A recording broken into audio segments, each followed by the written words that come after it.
ಬೆಟ್ಟಗಳ ಮಧ್ಯದಲ್ಲಿ ಬಿದಿರಿನ ಮನೆ. ಸಿಟಿಯಲ್ಲಿರುವ ಒಂದು ಸಾಫ್ಟ್ವೇರ್ ಕಂಪನಿಯಲ್ಲಿ ಬುಜ್ಜಿ ಬಾನು ಇಬ್ರು ಕೆಲಸ ಮಾಡ್ತಾ ಇದ್ರು. ಒಂದಿನ ಅವರಿದ್ದ ಮನೆಯ ಟೆರೆಸ್ ಮೇಲೆ ಕೂತ್ಕೊಂಡು ಅವರಿಬ್ರು ಮಾತಾಡ್ತಾ ಇದ್ರು. ಲೋ ಬನ್ನು, ಈ ಸಾಫ್ಟ್ವೇರ್ ಕೋಡಿಂಗು ನನಗಿಂತ ತುಂಬಾನೇ ಬುದ್ಧಿವಂತೆ ಅಂತ ಕಾಣಿಸ್ತಿದೆ ಕಣೋ. ಬೆಳಿಗ್ಗೆ ಲಾಗಿನ್ ಮಾಡಿದ್ರೆ ರಾತ್ರಿ ಯಾವಾಗಾಗುತ್ತೋ ಗೊತ್ತಾಗ್ತಾ ಇಲ್ಲ. ಈ ಬಿಸಿಲಿಗೆ ಹೊರಗಡೆ ಹೋಗೋಕ್ಕೂ ಆಗ್ತಾ ಇಲ್ಲ. ತುಂಬಾ ಸೆಕೆ ಆಗ್ತಾ ಇದೆ.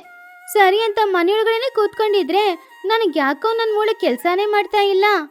ಇಲ್ಲಿ ಸ್ವಚ್ಛವಾದ ಗಾಳಿನೂ ಇಲ್ಲ, ಸ್ವಚ್ಛವಾದ ನೀರು ಇಲ್ಲ. ತುಂಬಾ ಕಷ್ಟ ಆಗ್ತಿದೆ ಕಣೋ. ಹೌದ್ ಬುಜ್ಜೆ, ನಮ್ಮೂರಲ್ಲಿ ಎಷ್ಟು ಸ್ವಚ್ಛವಾದ ಗಾಳಿ ನೀರೆಲ್ಲ ಇರುತ್ತೆ. ಆದ್ರೆ ಇಲ್ಲಿ ನೋಡು, ಬರೀ ಕಾರ್ಬನ್ ಡೈಆಕ್ಸೈಡು. ನಾವು ಸಂಪಾದನೆ ಮಾಡೋದ್ರಲ್ಲಿ ತಾಯಿಯಂದ್ರೆ ಚೆನ್ನಾಗಿದ್ದಾರೆ, ಆದ್ರೆ ನಮ್ಗೆ ಇಲ್ಲಿ ಖುಷಿ ಇಲ್ಲ. ಬೇಕಾದ್ರೆ ಮಾಡೋಣವಾ? ನಾವು ಒಂದು ತಿಂಗಳಿಗೆ ವರ್ಕ್ ಫ್ರಮ್ ಹೋಮ್ ತಗೊಂಡು ನಮ್ಮ ಊರಿಗೆ ಹೋಗಿ ಅಲ್ಲಿ ನದಿ ತೀರದಲ್ಲಿ ಕೂತ್ಕೊಂಡು ಕೋಡಿಂಗ್ ಮಾಡೋಣ. ಆವಾಗ ಮೂಳೆ ಚೆನ್ನಾಗಿ ಕೆಲಸ ಮಾಡುತ್ತೆ. ಸೂಪರ್ ಐಡಿಯಾ ಕಣೋ. ಇವಾಗ್ಲೇ ಬಾಸ್ಗೆ ಮೇಲ್ ಹಾಕ್ತೀನಿ. ಇಲ್ಲಿ ಕ್ಲೈಮೇಟ್ ಚೇಂಜಸ್ ಇಂದ ನನ್ನ ಲ್ಯಾಪ್ಟಾಪ್ ಅಲ್ಲಿರೋ ಫ್ಯಾನ್ ಓಡ್ತಾ ಇಲ್ಲ, ಅದಕ್ಕೆ ಲ್ಯಾಪ್ಟಾಪ್ ವರ್ಕ್ ಆಗ್ತಿಲ್ಲ. ನಾವು ನಮ್ಮ ಊರಿಗೆ ಹೋಗ್ತೀವಿ, ಅಲ್ಲಿ ಕೂತ್ಕೊಂಡು ಕೆಲಸ ಮಾಡ್ತೀವಿ ಅಂತ ಹೇಳಿ ಮೇಲ್ ಹಾಕೋಣ. ಬಾ, ಲಗೇಜ್ ಎಲ್ಲ ಬೇಗ ಪ್ಯಾಕ್ ಮಾಡ್ಕೊಳ್ಳೋ. ಹಾಗೇನೆ ID ಕಾರ್ಡ್ನ ಆ ದೃಷ್ಟಿಗೊಂಬೆ ಮೇಲೆ ಹಾಕ್ಬಿಟ್ ಬಾ. ಹಾಗಂತ ಅನ್ಕೊಂಡ್ರೋ ಇಲ್ವೋ, ಅವರಿಬ್ರು ತಕ್ಷಣ ಅವರ ಲಗೇಜ್ ಎಲ್ಲ ಪ್ಯಾಕ್ ಮಾಡ್ಕೊಂಡು ಅವರ ಊರಿಗೆ ಹೊರಟ್ರು. ಊರಿಗೆ ಹೋದ ತಕ್ಷಣ ಆ ಮಣ್ಣಿನ ವಾಸನೆಗೆ ಅವ್ರಿಗೆ ಆವಾಗ್ಲೇ ಪ್ರಾಣ ಬಂದ ಹಾಗೆ ಇತ್ತು. ಅವರಿಬ್ರು ಸಂತೋಷದಿಂದ ಮನೆಗೆ ಹೋಗಿ ತಾಯಿಯಂದಿರನ್ನ ನೋಡಿ ತುಂಬಾನೇ ಸಂತೋಷ ಪಟ್ರು. ಹೀಗಿರುವಾಗ ಮರುದಿನ ಅವರ ಬಾಲ್ಯ ಸ್ನೇಹಿತನಾದ ಚಿನ್ನ ನೋಡೋದಕ್ಕೋಸ್ಕರ ಹೋದ್ರು. ಚಿನ್ನು ಅದೇ ಊರಿನಲ್ಲಿ ಒಂದು ಚಿಕ್ಕ ಅಂಗಡಿ ಇಟ್ಕೊಂಡು ಬಾಳ್ತಾ ಇದ್ದ. ಅರೆ ಸಾಫ್ಟ್ವೇರ್ ಸಿಂಹಗಳು, ಯಾವಾಗ ಬಂದ್ರಿ? ಏನೋ ಕೆಲ್ಸ ಇಲ್ಲ ಅಂತ ನಿಮ್ಮ ಬಾಸ್ ನಿಮ್ಮನ್ನ ಒದ್ದು ಓಡ್ಸೋದ್ನಾ? ಇಲ್ಲ ನೀವೇ ಕೆಲ್ಸ ಬೇಡ ಅಂತ ಬಿಸಾಕ್ಬಿಟ್ಟು ಬಂದಿದ್ದೀರಾ ಇಲ್ಲಿಗೆ? ಸಾಕು, ಸುಮ್ನೆ ತಮಾಷೆ ಮಾಡ್ಬೇಡ. 1 ತಿಂಗಳು ನಮ್ಮ ಊರಲ್ಲಿ ಜಾಲಿಯಾಗಿರ್ಬೇಕಂತ ಬಂದಿದ್ದೀವಿ. ಚಿನ್ನು, ಇಲ್ಲೂ ಕೂಡ ಬಿಸಿಲು ತುಂಬಾ ಜಾಸ್ತಿ ಇದೆ ಕಣೋ. ನಾವೆಲ್ಲಾದ್ರೂ ಒಂದು ಟ್ರಿಪ್ಪಿಗೆ ಪ್ಲಾನ್ ಮಾಡೋಣವಾ? ನಿನ್ನ ಹತ್ರ ಏನಾದ್ರೂ ಐಡಿಯಾ ಇದ್ರೆ ಅದನ್ನ ಶೇರ್ ಮಾಡ್ಕೊಳ್ಳೋ. ಆವಾಗ ಚಿನ್ನು ಸ್ವಲ್ಪ ಯೋಚನೆ ಮಾಡಿ, ನಾನು ನಿಮ್ಮ ಹತ್ರ ಒಂದು ರಹಸ್ಯ ಹೇಳ್ತೀನಿ. ನಮ್ಮೂರಲ್ಲಿ 7 ಬೆಟ್ಟಗಳನ್ನ ದಾಟಿ ಒಂದು ಅದ್ಭುತವಾದ ಜಾಗ ಇದೆ. ಅಲ್ಲಿ ನಮ್ಮ ಪೂರ್ವಿಕರು ಒಂದು ಬೆಟ್ಟದ ಮೇಲೆ ಜಲಪಾತದ ಹತ್ತಿರ ಆಕಾಶದಲ್ಲಿ ಬಿದಿರಿನ ಮನೆಗಳನ್ನ ಕಟ್ಕೊಂಡು ಬಾಳ್ತಾ ಇದ್ರಂತೆ. ಇನ್ನೂ ಆ ಮನೆಗಳು ಅಲ್ಲೇ ಇದೆ. ನಾವು ಬೇಕಾದ್ರೆ ಅಲ್ಲಿಗೆ ಹೋಗೋಣವಾ? ಆ ವಿಷಯದ ಬಗ್ಗೆ ಮಾತಾಡೋದಕ್ಕೋಸ್ಕರ 3 ಜನ ಅವರ ತಾಯಿಯಂದಿರ ಹತ್ತಿರ ಬಂದ್ರು. ಏನೋ ಬೆಟ್ಟ ಹತ್ತೋದಾ? ನನ್ನಿಂದ ಆಗಲ್ಲಪ್ಪ. ಈ ಬಿಸಿಲಲ್ಲಿ ಹೊರಗಡೆ ಹೋದ್ರೆ ಮೇಕಪ್ ಎಲ್ಲ ಕರ್ಗೋಗುತ್ತೆ. ಆ ಬೆಟ್ಟ ಹತ್ತಿದ್ರೆ ನನ್ನ ರೇಷ್ಮೆ ಸೀರೆ ಎಲ್ಲ ಹಾಳಾಗುತ್ತೆ. ನಾನ್ ಬರಲ್ಲ. ಚಿಚು, ಪರವಾಗಿಲ್ಲ ಬಾ, ಹೋಗೋಣ. ನಮ್ಮ ಅಜ್ಜಿ ಕೂಡ ಹೇಳಿದ್ದಾರೆ, ನಮ್ಮ ಪೂರ್ವಿಕರು ಅಲ್ಲಿ ತುಂಬಾ ಚೆನ್ನಾಗಿ ಸಂತೋಷವಾಗಿ ಬಾಳ್ತಿದ್ರಂತೆ. ಆ ಊರಿನಲ್ಲಿ ಆ ಗಾಳಿಯಲ್ಲಿ ಕೂಡ ಒಂದು ಕಾಡಿನ ಹೂವಿನ ಪರಿಮಳ ಬರುತ್ತೆ ಅಂತೆ. ಅಲ್ಲಿ ಬೇಸಿಗೆ ಕಾಲದಲ್ಲೂ ಕೂಡ ತುಂಬಾ ತಂಪಾಗಿರುತ್ತೆ ಅಂತೆ. ಎಲ್ರೂ ಸಂತೋಷವಾಗಿ ಬಾಳ್ತಿದ್ರು ಅಂತ ನಮ್ಮ ಅಜ್ಜಿ ಹೇಳ್ತಿದ್ರು. ಒಂದ್ಸಲ ಅಲ್ಲಿಗೆ ಹೋಗಿ ಬರೋದು ಚೆನ್ನಾಗಿರುತ್ತೆ. ಏನು 7 ಬೆಟ್ಟಗಳನ್ನ ದಾಟಿ ಹೋಗ್ಬೇಕು, ಅದೇ ಕಷ್ಟ. ಹೌದು ಟೋನಿ, ನನ್ಗೂ ಕೂಡ ನಮ್ಮ ಅಜ್ಜಿ ಹೇಳಿದ್ದಾರೆ. ಆದ್ರೆ 7 ಬೆಟ್ಟಗಳನ್ನ ದಾಟಿ ಅಷ್ಟು ದೂರ ಹೋಗೋದು ಅಷ್ಟು ಸಾಧಾರಣ ಅಲ್ವಲ್ಲ. ಅದು ಅಲ್ಲದೆ ಹೋಗಕ್ಕೆ ಸರಿಯಾದ ದಾರಿನೂ ಇರಲ್ಲ. ಅಲ್ಲಿ ಕ್ರೂರ ಮೃಗಗಳು ಇರುತ್ತೆ. ಆಗಿರುವಾಗ ಹೇಗೆ ಹೋಗೋದು? ಏನೋ 7 ಬೆಟ್ಟ ದಾಟಿನಾ? ಲೋ, ನೀನೇನೋ ನಮ್ಮನ್ನ ವರ್ಕೌಟ್ ಮಾಡೋಕ್ಕೆ ಕರ್ಕೊಂಡು ಹೋಗೋ ಥರ ಇದೆ. ಸಾಫ್ಟ್ವೇರ್ ಕಾಲ್ ಕಣೋ ಇದು, ತುಂಬಾ ಸಾಫ್ಟ್ ಆಗಿರುತ್ತೆ. ಪರವಾಗಿಲ್ಲ ಕಣೋ, 1 ತಿಂಗಳು ಎಂಜಾಯ್ ಮಾಡ್ಬೇಕಂತ ತಾನೇ ಬಂದಿದ್ದು. ಬೆಟ್ಟ ಹತ್ತೋಣ, ಅಡ್ವೆಂಚರಸ್ ಆಗಿರುತ್ತೆ. ಅದು ಅಲ್ಲದೆ ಅಲ್ಲಿ ಬಿದಿರಿನ ಮನೆಯಂತೆ. ಸರಿ ಎಲ್ರೂ ಹೊರಡಿ. ಚಿಚು ಆಂಟಿ, ನೀವು ರೇಷ್ಮೆ ಸೀರೆ ಕಟ್ಕೊಂಡ್ ಬನ್ನಿ, ನಿಮ್ಮನ್ನ ನಾವು ಎತ್ಕೊಂಡು ಹೋಗ್ತೀವಿ. ಬೇಕಾದ್ರೆ ಅಲ್ಲಿ ರೂಮಲ್ಲಿ ಒಂದು AC ಬೇಕಾದ್ರೆ ಹಾಕಿ ಕೊಡ್ತೀನಿ. ಸಾಕು, ತಮಾಷೆ ಮಾಡಿದೆಲ್ಲ. ಅಲ್ಲಿ AC ಎಲ್ಲ ಹಾಕಕ್ಕಾಗಲ್ಲ, AC ಬೇಕಾಗೂ ಇರಲ್ಲ. ಸರಿ, ನೀವೆಲ್ಲರೂ ಎಂಜಾಯ್ ಮಾಡಕ್ ಹೋಗ್ತೀನಿ ಅಂತ ಹೇಳ್ತಾ ಇದ್ದೀರಾ. ನಾನು ಮಾತ್ರ ಇದ್ದು ಏನ್ ಮಾಡೋದು? ನಾನು ಕೂಡ ನಿಮ್ ಜೊತೆನೆ ಬರ್ತೀನಿ. ಪ್ರಯಾಣ ಶುರುವಾಯ್ತು. ಚಿಚುಕಾಗೆ ಒಂದು ದೊಡ್ಡ ಪೆಟ್ಟಿಗೆನ ತಗೊಂಡ್ಲು. ಅದರಲ್ಲಿ ಇದ್ದಿದ್ದು ಎಲ್ಲಾನು ಅವಳ ಮೇಕಪ್ ಕಿಟ್ ಮಾತ್ರ. ಮಕ್ಕಳಿಬ್ರು ಅವರ ಲ್ಯಾಪ್ಟಾಪ್ ಬ್ಯಾಗ್ ಅನ್ನ ಭುಜಕ್ಕೆ ಹಾಕೊಂಡ್ರು. ಚಿನ್ನು ಒಂದು ಕೋಲ್ ಹಿಡ್ಕೊಂಡು ದಾರಿ ತೋರಿಸ್ತಾ ಇದ್ದ. ಹೀಗೆ ಎಲ್ರು ಒಂದ್ ಬೆಟ್ಟ ಹತ್ತಿದ್ದಕ್ಕೆ ಅವ್ರೆಲ್ರಿಗೂ ಸುಸ್ತಾಯ್ತು. ಅಯ್ಯಯ್ಯೋ, ನನ್ ರೇಷ್ಮೆ ಸೀರೆ ಮುಳ್ಳಿನ ಮೇಲೆ ಬಿದ್ಬಿಡ್ತು. ನನ್ ಕಾಲೆಲ್ಲ ನೋವಾಗ್ತಾ ಇದೆ. ಇಲ್ಲೆಲ್ಲಾದ್ರೂ ಒಂದು ಬ್ಯೂಟಿ ಪಾರ್ಲರ್ ಇದ್ದಿದ್ರೆ ಚೆನ್ನಾಗಿರ್ತಿತ್ತು. ಆಂಟಿ, ಇನ್ನು ಸ್ವಲ್ಪ ದೂರ ಹೋದ್ರೆ ಕೋತಿಗಳು ನಡೆಸುವ ಮಾಲ್ ಇದೆ ಅಂತೆ. ಅಲ್ಲಿ ನಿಮ್ಗೆ ಕೋತಿಗಳೇ ಮಸಾಜ್ ಮಾಡುತ್ತೆ. ಅದು ಅಲ್ಲದೆ ನಿಮ್ಗೆ ಹೊಸ ಹೇರ್ ಸ್ಟೈಲ್ ಕೂಡ ಮಾಡಿಕೊಡುತ್ತೆ. ಬಿಸಿಲು ಜಾಸ್ತಿ ಆಗ್ತಾ ಇತ್ತು. ಪನ್ನು ಹತ್ರ ಇದ್ದ ವಾಟರ್ ಖಾಲಿ ಆಯ್ತು. ಚಿನ್ನು, ಇನ್ನು ಎಷ್ಟೊತ್ತು ಕಣೋ? ನನ್ನ ಕಾಲು ಸಾಫ್ಟ್ ಅಲ್ವಾ? ನೋವಾಗ್ತಾ ಇದೆ ಕಣೋ. ತುಂಬಾ ದಾಹ ಬೇರೆ ಆಗ್ತಾ ಇದೆ. ಹತ್ತಿರೋದು 1 ಬೆಟ್ಟ ಮಾತ್ರ, ಇನ್ನು 6 ಬೆಟ್ಟ ಬಾಕಿ ಇದೆ. ಅಲ್ಲಿ ನೋಡು, ಕರಡಿದು ಕಾಲೇಜೆ ಕಾಣಿಸ್ತಾ ಇದೆ, ಎಲ್ರು ಜೋಪಾನವಾಗಿ ಬನ್ನಿ. ಕರಡಿ ಅಂತ ಹೇಳಿದ ತಕ್ಷಣ ಚಿಚು ಚಿನ್ನು ಹಿಂದ್ಗಡೆ ಹೋದ್ಲು. ಅಯ್ಯಯ್ಯೋ ಕರಡಿನ ಏನೋ ಹೇಳ್ತಾ ಇದೀಯಾ? ಆ ಕರಡಿಗೆ ಜ್ವೆಲ್ಸ್ ಅಂದ್ರೆ ಇಷ್ಟ ಏನೋ? ಆಂಟಿ, ಜ್ವೆಲ್ಸ್ ಇಷ್ಟ ಇಲ್ಲ ಕರಡಿಗೆ, ಆದ್ರೆ ಸೆಂಟ್ ವಾಸನೆ ಅಂದ್ರೆ ತುಂಬಾ ಇಷ್ಟ ಅಂತೆ. ನೀವು ಸೆಂಟ್ ಹೊಡ್ಕೊಂಡಿದ್ದೀರಾ ಅಲ್ವಾ, ಆ ಸೆಂಟ್ ವಾಸನೆಗೆ ಓಡ್ಕೊಂಡ್ ಬಂದು ನಿಮ್ಮನ್ನ ಮಾತ್ರ ಎತ್ಕೊಂಡು ಹೋಗ್ಬಿಡುತ್ತೆ ಆಂಟಿ. ಹಾಗಂತ ಹೇಳಿ ಸ್ವಲ್ಪ ದೂರ ಹೋದಾಗ ಮಧ್ಯದಲ್ಲಿ ಒಂದ್ ಕಾಲುವೆ ಬಂತು. ಅದನ್ ದಾಟಿ ಎಲ್ರು ಹೋದ್ರು, ಆದ್ರೆ ಚಿಚು ಹೋಗ್ಲಿಲ್ಲ. ಅಯ್ಯೋ ಕಾಲುವೆ ದಾಟ್ಬೇಕಾ? ನಾನ್ ಬರಲ್ಲಪ್ಪ, ನನಗ್ ತುಂಬಾನೇ ಭಯ. ನಾನು ಇಲ್ಲೇ ಇದ್ಬಿಡ್ತೀನಿ, ಬೇಕಾದ್ರೆ ನೀವೆಲ್ರು ಹೋಗ್ಬಿಟ್ ಬನ್ನಿ. ಅಲ್ಲೇ ನಿಂತ್ಕೊಳ್ಳಿ, ಅಲ್ಲಿ ನಾನು ನರಿಗುಂಪು ನೋಡ್ದೆ. ಆ ನರಿಗುಂಪು ಬಂದು ನಿಮ್ಮನ್ನ ಕಚ್ಚಿ ಕಚ್ಚಿ ತಿನ್ನುತ್ತೆ, ಅದನ್ನ ಈ ಕಡೆ ನಿಂತ್ಕೊಂಡು ನಾವೇ ನೋಡ್ತೀವಿ. ಹಾಗಂತ ಹೇಳಿದಾಗ ಚಿಚು ಹೆದರ್ಕೊಂಡು ತಕ್ಷಣ ಆ ಕಾಲುವೆ ದಾಟಿ ಬನ್ನು ಮೇಲೆ ಹೋಗಿ ಬಿದ್ಲು. ಬನ್ನು ಕೈಲಿದ್ದ ಲ್ಯಾಪ್ಟಾಪ್ ಬ್ಯಾಗ್ ದೂರ ಹೋಗಿ ಬಿದ್ಬಿಡ್ತು. ಆಂಟಿ, ನೀವು ಬಂದ್ ಬೀಳಕ್ಕೆ ನಾನೇ ಸಿಕ್ಕದ್ನ ನಿಮ್ಗೆ ಹೇಳಿ? ಹಾಗಂತ ಹೇಳ್ದ ಬನ್ನು. ಹಾಗೆ ಎಲ್ರು ಕಷ್ಟಪಟ್ಟು ಬೆಟ್ಟಗಳನ್ನೆಲ್ಲ ದಾಟಿ ಹೋಗ್ತಾ ಇದ್ದಾಗ ಅವರೊಂದು ಅಂತವಾದ ದೃಶ್ಯನ ನೋಡಿದ್ರು. ಅದೇನಂದ್ರೆ ದೂರದಲ್ಲಿ ತುಂಬಾನೇ ನೀರಿರುವ ಒಂದು ಜಲಪಾತ. ಅದರಿಂದ ಬೀಳ್ತಾ ಇರುವ ನೀರು ಕೆಳಗಡೆ ನದಿಯಾಗಿ ಓಡ್ ಹೋಗ್ತಾ ಇದ್ದಾಗ ಆ ನದಿಯ ಮಧ್ಯದಲ್ಲಿ ಮೇಲ್ಗಡೆ ಆ ಕಡೆ ಒಂದು ಬಿದಿರಿನ ಮನೆ, ಈ ಕಡೆ ಒಂದು ಬಿದಿರಿನ ಮನೆ, ಮಧ್ಯದಲ್ಲಿ ಒಂದು ಬಿದಿರಿನ ಸೇತುವೆ. ನೋಡಕ್ಕೇನೆ ಏನೋ ಸ್ವರ್ಗದಲ್ಲಿ ಇರೋ ಹಾಗೆ ಇತ್ತು. ಅದು ಅಲ್ದೆ ಅಲ್ಲಿ ತಂಪಾದ ಗಾಳಿ, ಅಲ್ಲಿಯ ವಾತಾವರಣ ಎಲ್ಲಾನು ಚೆನ್ನಾಗಿತ್ತು. Wow, super! ನಮ್ಮ ಅಜ್ಜ ಅಜ್ಜಿ ಎಲ್ರು ಇಂಜಿನಿಯರ್ಸ್ ಏನೋ? ಇಷ್ಟು ಅಂದವಾಗಿ ಬೆಟ್ಟದ ಮೇಲೆ ಇಷ್ಟು ಸ್ಟ್ರಾಂಗ್ ಆಗಿ ಮನೆ ಕಟ್ಟಿದ್ದಾರೆ. ಇವಾಗಿರುವ ಸಿಮೆಂಟು ಕಲ್ಲು ಇದೆಲ್ಲ ಉಪಯೋಗ ಮಾಡ್ಲೇ ಇಲ್ಲ, ಬರೀ ಬಿದಿರಿನ ಗೊಂಬೆಗಳಿಂದ. ನಿಜ ಹೇಳ್ಬೇಕಂದ್ರೆ ನಮ್ಮ ಅಜ್ಜ ಅಜ್ಜಿನೇ ಜೀನಿಯಸ್. ಹೌದ್ ಬುಜ್ಜಿ, ಆ ಕಾಲದಲ್ಲಿ ಇದ್ದವ್ರು ಎಲ್ರು ಕೂಡ ಓದು ಬರಹ ಗೊತ್ತಿಲ್ದೇ ಇರೋರು, ಆದ್ರೆ ತುಂಬಾನೇ ಬುದ್ಧಿವಂತರು. ಆದ್ರಿಂದಾನೇ ಅವ್ರು ಇಷ್ಟು ಸ್ಟ್ರಾಂಗ್ ಆಗಿರುವ ಮನೆನ ಕಟ್ಕೊಂಡಿದ್ದಾರೆ. ಇವಾಗ್ಲೂ ಕೂಡ ಆ ಮನೆ ಏನೂ ಆಗಿಲ್ಲ ನೋಡು. ಎಲ್ರು ಅಲ್ಲಿಗೆ ಹೋದ ತಕ್ಷಣ ಜಲಪಾತದಲ್ಲಿ ಇಳಿದು ಸ್ನಾನ ಮಾಡಿದ್ರು. ಆಮೇಲೆ ಅವ್ರು ತಗೊಂಡ್ ಬಂದ ಪದಾರ್ಥಗಳನ್ನ ಇಟ್ಟು ಅಡಿಗೆ ಮಾಡಿ ಅಲ್ಲೇ ಕೂತ್ಕೊಂಡು ತಿನ್ನಕ್ ಶುರು ಮಾಡಿದ್ರು. ಅದರ ಘಮಘಮ ವಾಸನೆ ತುಂಬಾ ಚೆನ್ನಾಗಿ ಬರ್ತಾ ಇತ್ತು. ಆವಾಗ ಬುಜ್ಜಿ ಎಲ್ಲರ ಹತ್ರನೂ, ಆಂಟಿ ನನ್ ಪ್ಲಾನ್ ಕೇಳಿ. ಆ ಕಡೆ ಇದೆ ಅಲ್ವಾ ಬಿದಿರಿನ ಮನೆಯಲ್ಲಿ, ನೀವು ಚಿನ್ನ ಇಬ್ರೇ ಇರಿ. ಆಮೇಲೆ ಈ ಕಡೆ ಇರೋದ್ರಲ್ಲಿ ನಾನು, ಬನ್ನು, ಅಮ್ಮ, ಚೋಟು ಅತ್ತೆ ಎಲ್ರೂ ಇರ್ತೀವಿ. ಮಧ್ಯದಲ್ಲಿ ಕೂತ್ಕೊಂಡು ಸಂಜೆ ನಾವು ಮಾತಾಡ್ಬೋದು ಅಲ್ವಾ? ಏನೋ ಒಂದ್ ಮನೆಯಲ್ಲಿ ನಾನಿರೋದಾ? ಅಯ್ಯೋ ದೇವ್ರೆ, ಗಾಳಿಗೆ ಆ ಮನೆ ಕೆಳಗಡೆ ಜಲಪಾತದಲ್ಲಿ ಬಿದ್ದೋದ್ರೆ ನಾನೇನ್ ಮಾಡೋದು? ನಾನ್ ಆ ಮನೆಯೊಳಗಡೆ ಹೋಗಿ ಕೂರಲ್ಲಪ್ಪ. ಅಮ್ಮ ಹೆದರ್ಬೇಡ ಅಮ್ಮ, ನಾನಿದ್ದೀನಿ ಅಲ್ವಾ. ಆದ್ರೆ ನಮ್ಮ ಮನೆಯೊಳಗಡೆ ದೆವ್ವ ಏನಾದ್ರು ಬಂದ್ರೆ ನನ್ನ ನೆಪ್ಸೋ, ನಾನು ಫೋಟೋ ತೆಗೆದು ರೀಲ್ಸ್ ಅಲ್ಲಿ ಹಾಕ್ತೀನಿ, ಮೀವಿತ್ತೋ ಗೋಸ್ಟು ಅಂತ. ಆ ದಿನ ರಾತ್ರಿ ಅಲ್ಲಿ ಕತ್ಲೆ ಜಾಸ್ತಿ ಇದ್ರು ಕೂಡ ಬೆಳದಿಂಗಳ ಬೆಳಕಿನಲ್ಲಿ ಅವ್ರು ಎಲ್ರು ಕೂಡ ತುಂಬಾ ಚೆನ್ನಾಗಿ ಕಾಣಿಸ್ತಾ ಇದ್ರು. ತಂಪಾದ ಗಾಳಿ ಬೀಸ್ತಾ ಇತ್ತು. ಎಲ್ರು ಆ ಸೇತುವೆಯ ಮಧ್ಯದಲ್ಲಿ ಬಂದು ಕೂತ್ಕೊಂಡು ಸಂತೋಷವಾಗಿ ಮಾತಾಡ್ತಾ ಇದ್ರು. ಆವಾಗ ಈ ಕಡೆಯಿಂದ ಚಿಚುಕಾಗೆ ಆ ಕಡೆ ಇದ್ದವರ ಎಲ್ಲರ ಹತ್ರನೂ, ಹೋಯ್ಟುನಿ ಕೇಳಿಸ್ತಿದ್ಯಾ?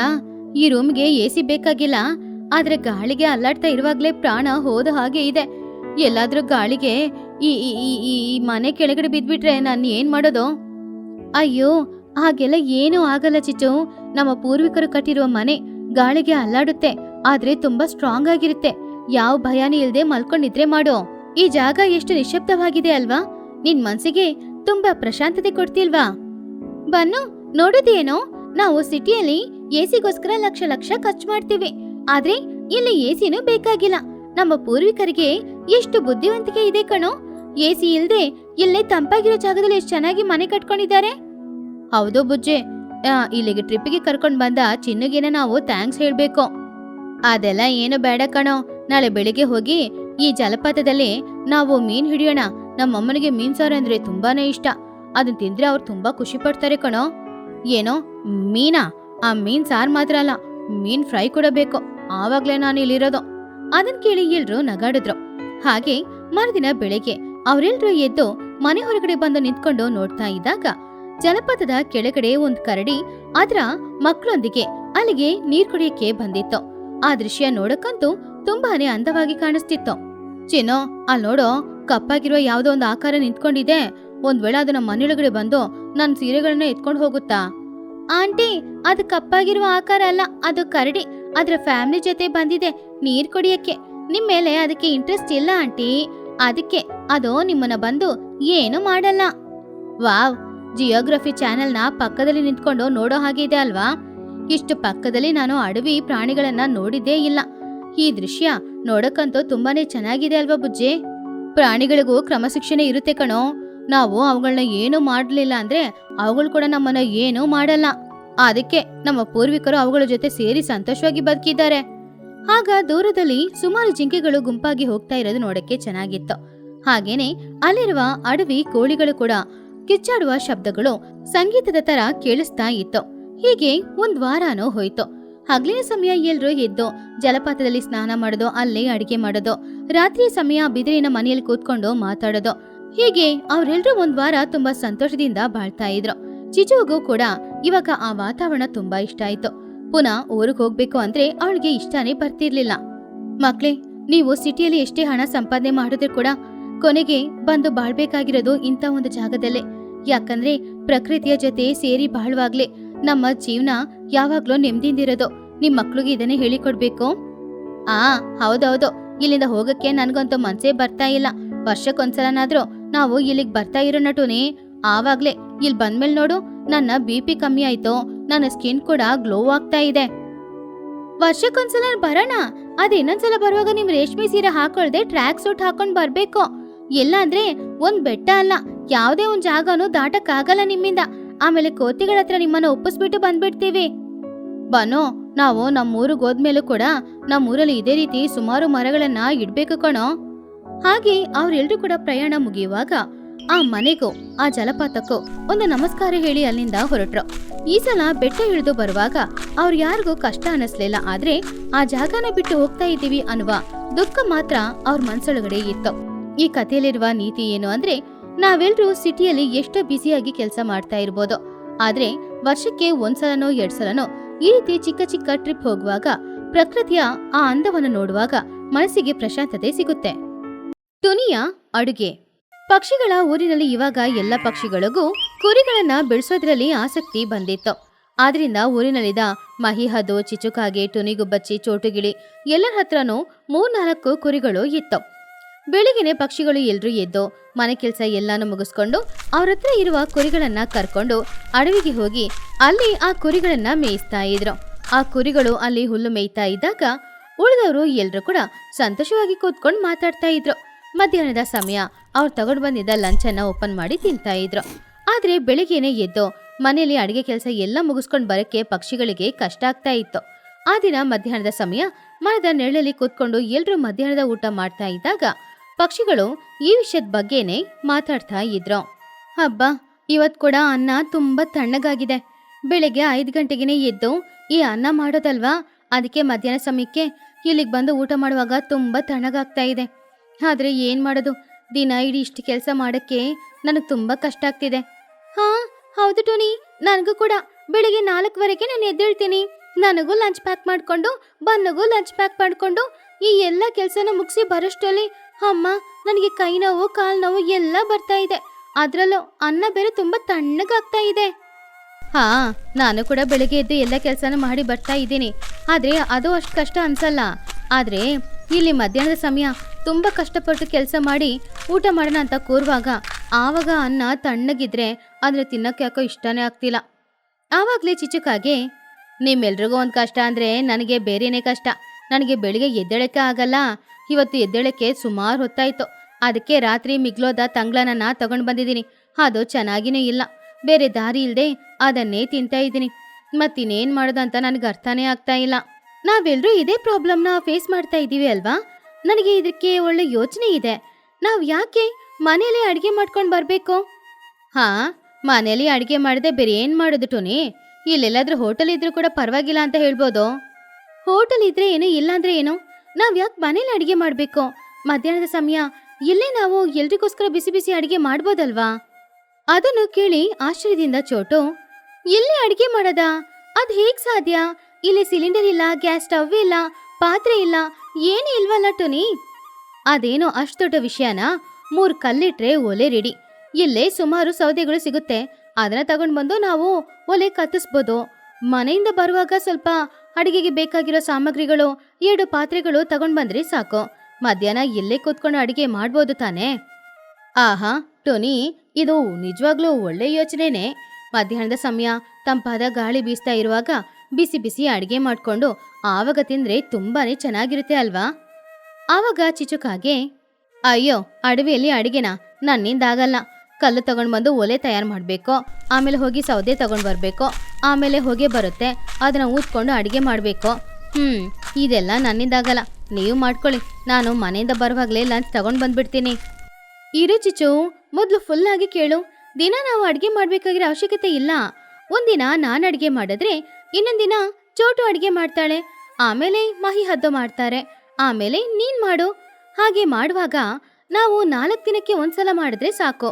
ಅಂದ್ರೆ ವಾರದಲ್ಲಿ 2 ಸಲ. ಇದು ಓಕೆ ತಾನೇ? ಉಳಿದ ಎಲ್ಲ ದಿನಗಳು ಎಲ್ರು ಫ್ರೀ ಆಗಿರ್ಬೋದಲ್ವಾ?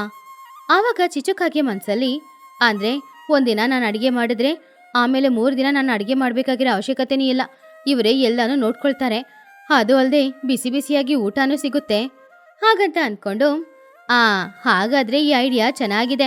ನಾಳೆಯಿಂದ ಬರುವಾಗ ಎಲ್ಲಾನು ತಗೊಂಡ್ ಬಂದು ಇಲ್ಲೇ ಅಡ್ಗೆ ಮಾಡ್ಕೊಂಡು ಬಿಸಿ ಬಿಸಿ ಊಟ ಮಾಡೋಣ. ಈ ಐಡಿಯಾ ನಿನಗಿಷ್ಟ ಆಗ್ತಿದೆ. ಸರಿ, ಹಾಗಾದ್ರೆ ನಾಳೆನೇ ಮನೆಯಿಂದ ಬರುವಾಗ ಎಲ್ಲಾನು ತಗೊಂಡ್ ಬಂದ್ರೆ ಆಯ್ತು. ಸರಿ, ಮೊದಲನೇ ದಿನ ಯಾರು ಅಡ್ಗೆ ಮಾಡೋದು? ಮೊದಲನೇ ದಿನ ನಾನ್ ಮಾಡ್ತೀನಿ. ನೀವ್ಯಾರೋ ಅನ್ನ ತಗೊಂಡ್ ಬರ್ಬೇಕಾಗಿರೋ ಅವಶ್ಯಕತೆನೂ ಇಲ್ಲ, ಅಡಿಗೆಗೆ ಬೇಕಾಗಿರೋ ಸಾಮಗ್ರಿನೂ ತಗೊಂಡ್ ಬರೋದ್ ಬೇಡ. ಎಲ್ಲ ನಾನೇ ತಗೊಂಡ್ ಬಂದು ನಾನೇ ನಿಮ್ಮೆಲ್ರಿಗೋಸ್ಕರ ಮಾಡಿಕೊಡ್ತೀನಿ. ಹಾಗೆ ಟುನಿ ಕೊಟ್ಟ ಐಡಿಯಾ ಎಲ್ಲ ಪಕ್ಷಿಗಳಿಗೂ ಓಕೆ ಅನ್ನೋದ್ರಿಂದ ಓಕೆ ಅಂತ ಹೇಳಿದ್ರು. ಮರುದಿನ ಬೆಳಗ್ಗೆ ಪಕ್ಷಿಗಳು ಎಲ್ರೂ ಅವರವರ ಕುರಿಗಳನ್ನ ಮಾತ್ರ ಕರ್ಕೊಂಡು ಅಡವಿಗೆ ಬಂದ್ರು. ಇನ್ನೊಂದ್ ಕಡೆ ಟುನಿಗುಬ್ಬಚ್ಚಿ ಮಾತ್ರ ಅವಳ ಕುರಿಗಳನ್ನು ಕರ್ಕೊಂಡು ಅಡಿಗೆಗೆ ಬೇಕಾಗಿರುವ ಎಲ್ಲ ಸಾಮಗ್ರಿಗಳನ್ನ ಎತ್ಕೊಂಡು ಬರ್ತಾ ಇದ್ಲು. ಅಡವಿಯಲ್ಲಿ ಮಹಿ ಹದ್ದು ಹಾಗೂ ಚೋಟುಗಿಳಿ ಇಬ್ರು ಹೋಗಿ ಬೇಕಾಗಿರೋ ಸೌದೆಗಳನ್ನ ತಗೊಂಡ್ ಬಂದ್ರು. ಸರಿಯಾಗಿ ಮಧ್ಯಾಹ್ನದ ಸಮಯ, ತಂಪಾದ ಗಾಳಿ ಬೀಸ್ತಾ ಇದ್ದಾಗ ಟುನಿಗುಬ್ಬಚ್ಚಿ ಅಲ್ಲಿ ಒಲೆ ಕಚ್ಚಿ ಎಲ್ಲರಿಗೋಸ್ಕರ ಬಿಸಿ ಬಿಸಿ ಅಡಿಗೆ ಮಾಡ್ತಾ ಇದ್ಲು. ವಾಸನೆ ತುಂಬಾನೇ ಚೆನ್ನಾಗಿ ಬರ್ತಾ ಇತ್ತು. ಚೋಟು ಆ ವಾಸನೆನ ನೋಡಿ, ಅಪ್ಪ ಟುನಿ, ಘಮ ಘಮ ಅಂತ ವಾಸನೆ ಬರ್ತಾ ಇದೆ, ತುಂಬಾ ಚೆನ್ನಾಗಿದೆ. ಈ ತಂಪಾದ ಗಾಳಿ ಬೀಸುವಾಗ ಆ ಬಿಸಿ ಬಿಸಿಯಾಗಿ ಬರೋ ವಾಸನೆ ತುಂಬಾ ಚೆನ್ನಾಗಿದೆ. ಹೌದು ಟುನಿ, ನಿನ್ ಕೈಯಲ್ಲಿ ಏನೋ ಮ್ಯಾಜಿಕ್ ಇದೆ. ನೀನ್ ಅಡಿಗೆ ಮಾಡುವಾಗ ಬರೋ ವಾಸನೆಗೆನೆ ಹಸು 2 ಪಟ್ಟು ಹೆಚ್ಚಾಗ್ತಾ ಇದೆ. ಬೇಗ ಅಡಿಗೆ ಮಾಡಿ ನಮ್ಮೆಲ್ರಿಗೂ ತಿನ್ನಕ್ಕೆ ಕೊಡು. ನನಗೆ ಇವಾಗ್ಲೇ ಹಸುವು ತುಂಬಾ ಜಾಸ್ತಿ ಆಗ್ತಿದೆ. ಆವಾಗ ಚಿಚುಕಾಗಿನ ಟುನಿ ಹತ್ರ, ಹೌದು, ನನ್ಗಂತೂ ತುಂಬಾನೇ ಹಸುವಾಗ್ತಾ ಇದೆ. ಟುನಿ, ಇನ್ನೆಷ್ಟೊತ್ತಾಗುತ್ತೆ? ಬೇಗ ಮಾಡ್ತೀಯಾ? ನನಗ ಹಸು ಜಾಸ್ತಿ ಆಗ್ತಿದೆ. ರೆಡಿ ಆಯ್ತು ಚಿಚು, ಇಲ್ಲಿ ನೋಡು, ಸಾರು ರೆಡಿ, ಅನ್ನನೂ ರೆಡಿ. ನೀವೆಲ್ರೂ ತಟ್ಟೆ ತಗೊಂಡ್ ಬಂದು ಇಲ್ಲೇ ರೌಂಡಾಗಿ ಕೂತ್ಕೊಳ್ಳಿ. ಹಾಗಂತ ಟುನಿ ಹೇಳ್ದಾಗ ಎಲ್ರೂ ರೌಂಡ್ ಆಗಿ ಕೂತ್ಕೊಂಡಿದ್ರು. ಆವಾಗ ಟುನಿಗುಬ್ಬಚ್ಚಿ ಅವ್ರಿಗೋಸ್ಕರ ಮಾಡಿದ ಅನ್ನ, ಬೇಳೆ ಹಾಗೂ ಬದನೆಕಾಯಿ ಪಲ್ಯನ ತಟ್ಟೆಯಲ್ಲಿ ಹಾಕಿದ್ಲು. ಎಲ್ರೂ ಕೂಡ ತಂಪಾದ ಗಾಳಿ ಬೀಸುವ ಆ ಸಮಯದಲ್ಲಿ ಚೆನ್ನಾಗಿ ಬಿಸಿ ಬಿಸಿಯಾಗಿರುವ ಅನ್ನನ ತುಂಬಾನೇ ಸಂತೋಷವಾಗಿ ತಿಂದ್ರು. ವಾವ್ ಟುನಿ, ಸುಮ್ನೆ ಹೇಳ್ಬಾರ್ದು, ನಿಜವಾಗ್ಲೂ ಈ ಬದನೆಕಾಯಿ ಪಲ್ಯನೋ ಬೇಳೆನೋ ತುಂಬಾ ಚೆನ್ನಾಗಿದೆ.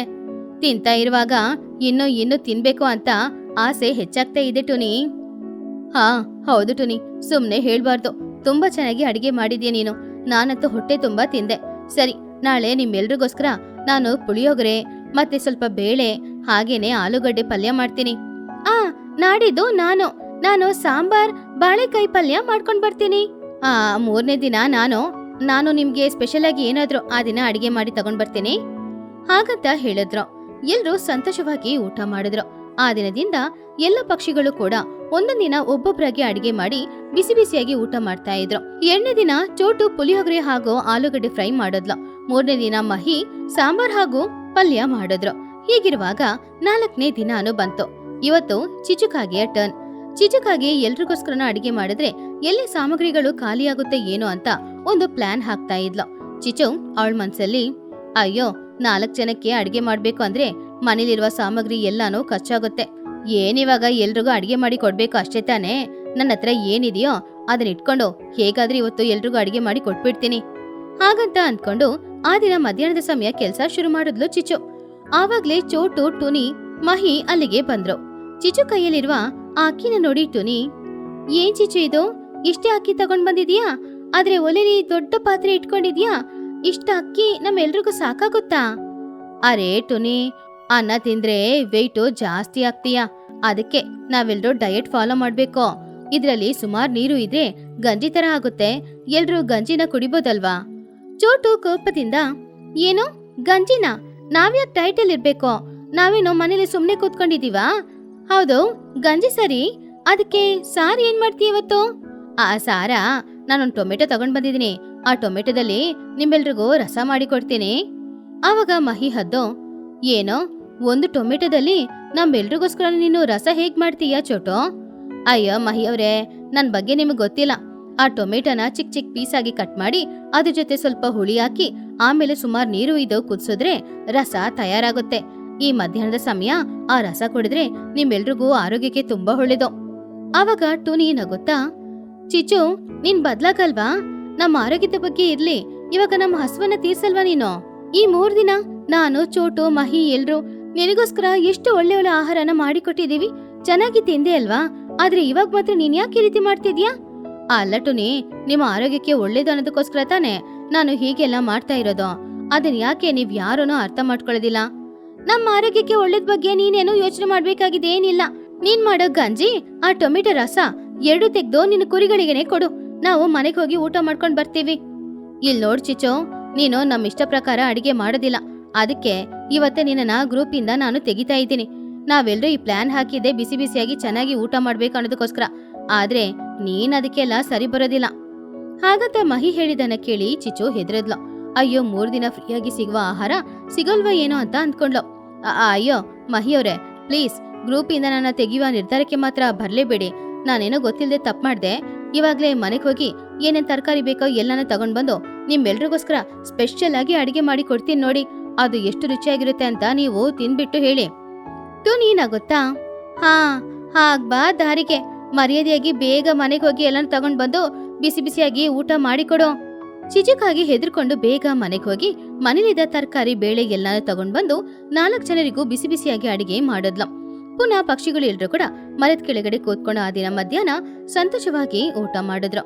ಈ ಕಥೆಲಿರುವ ನೀತಿ ಏನು ಅಂದ್ರೆ, ಎಲ್ಲ ಪಕ್ಷಿಗಳು ಕಷ್ಟಪಡಬಾರ್ದು ಅನ್ನೋದಕ್ಕೋಸ್ಕರ ಒಂದ್ ಪಕ್ಷಿ ಯೋಚನೆ ಮಾಡಿ ಒಂದು ಒಳ್ಳೆ ಐಡಿಯಾನ ಕೊಟ್ಟಾಗ ಅದ್ರಲ್ಲಿ ಒಂದ್ ಪಕ್ಷಿ ಮಾತ್ರ ಎಲ್ಲರ ಅಡಿಗೆ ಮಾಡಿದನ್ನ ಕೊಟ್ಟು ಚೆನ್ನಾಗಿ ತಿಂದು ಅವಳ ಅಡಿಗೆ ಮಾಡುವಾಗ ಮಾತ್ರ ಸೋಮರಿತನ ಪಟ್ಕೊಂಡು ಜಿಪಣತನ ಪಟ್ರೆ ಚಿಚುಕಾಗೆ ತರ ಕಷ್ಟಪಡ್ಬೇಕಾಗುತ್ತೆ.